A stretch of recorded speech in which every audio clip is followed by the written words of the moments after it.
Hi. Well, it's been about 4 hours and our Orgonite is set. So here you can see it's in the little mould. It's cool to the touch. It's still a little bit tacky when you put your finger on the top, and it will stay tacky. So if you want really shiny Orgonite, I suggest leaving it in overnight, or as long as you can bear it, without wanting to see your beautiful creation.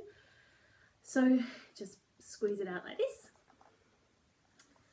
And here is your Orgonite. You can see the aluminium we've used in the clear, and the crystal is buried in the middle there.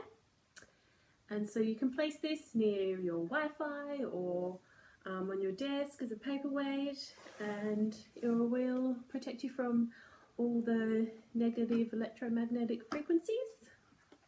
And once you get, into Orgonite, you can't help yourself but make some, different pieces. You can add dyes. There's some yellow and some blue dye in here, and I've put some shells and some coral. You can see that it's layered. So to layer Orgonite, you put a little bit of the resin in and leave it until it's sort of like a gelatiny kind of texture. So not quite super solid, but still enough to support the structures that you might put in there.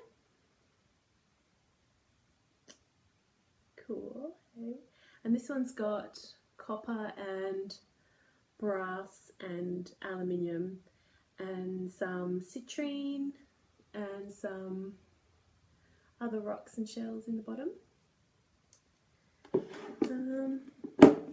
It's one of my favourites. It's a little Orgonite bird with some blue and purple and yellow and green dyes and some copper. And I think he's got a Lemurian seed crystal in here. You can get like different molds from Etsy and eBay. Google soap molds, because the soap molds have the fun patterns on them that you can use your colours and pigments to colour. So this is a little snowflake. Another little soap mould there. Some colour underneath. You can see the black crystals, so you can add other crystals to Orgonite. And as a general rule, I usually put a black crystal of some kind in, so a tourmaline or obsidian or a smoky quartz or something like that. I quite like this one. It's got glitter in the top, just normal glitter. You can use mica instead of glitter if you like. This is laid with copper and stainless steel and citrine and brass. You can see I didn't do it very well underneath. You can see some metal poking out and some sea, so it really needs more resin on the bottom of it. But I keep that one, I like it. You can do some round ones. It's just got a few cogs and pieces of pyrite in the top. And some layered colours and with the metal. Another pyramid. This is a Russian scale pyramid, and this one's a Giza pyramid. So you can see all the layers of crystals in there. So you can see how this one is cracked. The resin didn't go down properly, so it didn't go in properly. So it's and made a little crack where it dried, because I wasn't really watching this one closely enough. So when the resin was setting or curing, it has kind of come apart. So you can kind of see it around the outside there.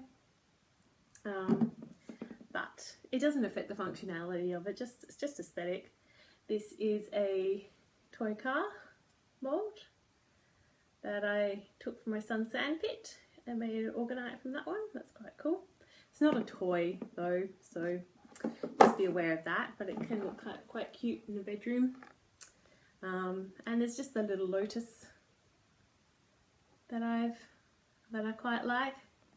That takes a lot of layering and a bit of work to get out. And even just simple ones like that with some dye, some resin dye in the middle, and I've put some sterling silver in the top to make a pendant with that one. So you just use your imagination, and you can really put anything in them. The main ingredients are the metal and the quartz, and once you have that, you can experiment and be as creative as you like. So thanks for watching. Good luck with your Orgonite. Bye.